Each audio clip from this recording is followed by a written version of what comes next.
High guys, good morning and welcome back to another vlog. पुण्यात आलो आहे, so back to basic cooking. Just breakfast केला आहे आणि आता मी आलो आहे थोडा किराणा घ्यायला आणि भाजीपाला घ्यायला, कारण आज मी रूमवरच कुकिंग करणार आहे.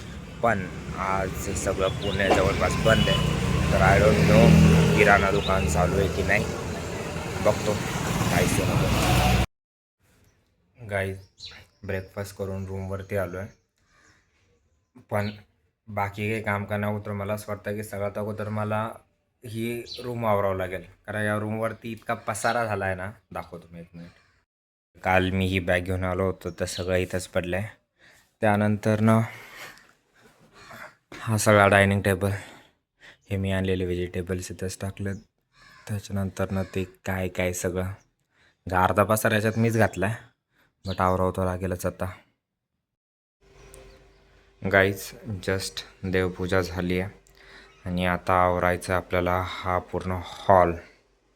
चला सुरुवात करूयात, नाहीतर उशीर होऊन जाईल आता.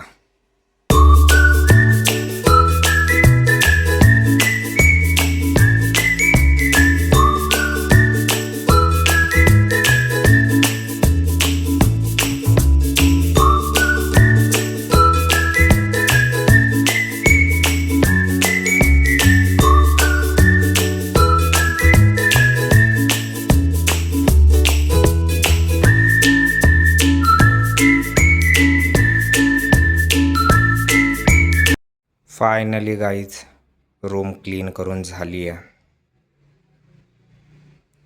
आणि आता मी करतोय लंच प्रिपरेशन, कारण आपल्याला आज 2 वाजता जायचं ऑफिसला, कारण मला आज इव्हिनिंग शिफ्ट आहे.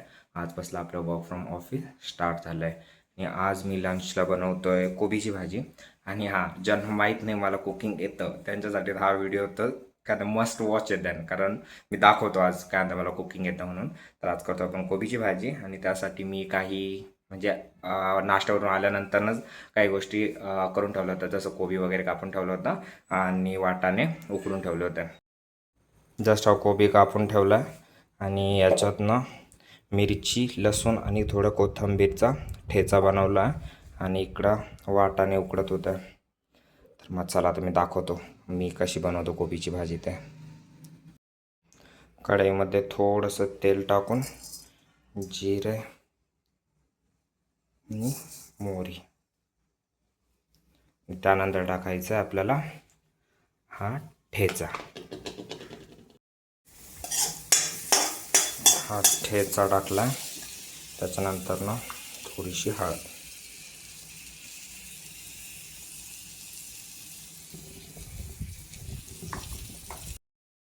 याच्यात टाकले आता मटर. आता टाकू कोबी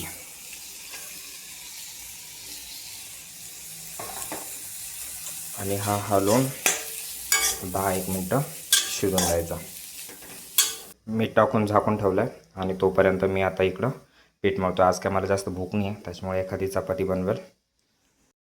पेक्षा चांगला स्वयंपाक खरं तर आविष्कार बनवतो आणि म्हणजे तो खूप पटकन पण बनवतो. सुरुवातीला ज्यावेळेस आम्ही करायचं ठरवलं होतं तर त्यावेळेस तो 4 जणांचा स्वयंपाक नाही इतका पटकन करायचा बस. पण आता त्यांना सकाळीच ऑफिस असतं, त्याच्यामुळे त्याला जमत नाही आणि संध्याकाळी लेट होतं, त्यामुळे जमत नाही. मला शिफ्टमुळं टाईम मिळतो म्हणून मग मी करतो कधीतरी. त्याच्यातला मग तो आजचा दिवस आहे, हाच करतोय मी. गाईज, भाजी चपाती डन. आता पटकन जेवण करतो आणि आवरतो म्हणजे ऑफिसला जायला, कारण आज पण मला इव्हिनिंग शिफ्ट आहे. तर मग मला आवरून निघावं लागेल. अराऊंड 12:30 झालेत, तर मग 1:20ला 1:15ला मी घरून निघत असतो. तर मग तोपर्यंत आता जेवण करायचं आहे आणि भांडी घासून ठेवायची, एवढंच काम आहे. मग डायरेक्ट ऑफिसला. गाईज, जस्ट ऑफिसवरून आलो आहे आणि तसं मी तुम्हाला सकाळीच बोलून केलं होतं, आविष्कार भाई मास्टर शेफ आहे डायरेक्टली. मला घरी येण्याच्या अगोदर त्याला उपवास होता तर त्याने वरई किंवा भगरीचा भात आणि रस्सा करून ठेवला आहे. मला एका जणाचा स्वयंपाक करायला 1 तास किंवा 1.5 तास लागतो आणि त्याला 4 जणांचा स्वयंपाक करायला 1-1.5 तास हार्डली लागत असेल. ओजी माणूस आहे तो स्वयंपाकात. तारीफ त्याच्या मागे करतो, तोंडावर नाही करत. त्याचं असं म्हणणं आहे, जर एखाद्याची तारीफ तोंडावर केली ना तर तो माणूस बिघडतो, म्हणून त्याच्या मागच करू लागला. RCB women's in the final of WPL 2026. Finally, my favorite team, RCB, is in final after 2 years. Yes. चलो. हा पृथ्वी बघ ना, 5 मिनिट काम करतो, 20 मिनटं मोबाईल बघतो, परत 5 मिनटं काम करतो, परत 20 मिनटं मोबाईल बघतो. आणि हा माऊस तर काय आणलाय काय माहिती बाई, जागा मागा मला बघा. अवघड आहे बाई याचं पण. एक जण इकडं काम करतोय आणि मी रील्स बघतोय, कारण मला काही काम नाही आहे. मी सगळं काम ऑफिसमध्येच करून येतो, त्याच्यामुळे ऑफिसच्या नंतर मला काही काम नसतं. गाईज, यांची कामं रात्रभर चालतील, आपला झाला झोपायचा वेळ. चला मी झोपतोय, तुम्ही आपल्या चॅनलला सबस्क्राईब करा. Bye, good night.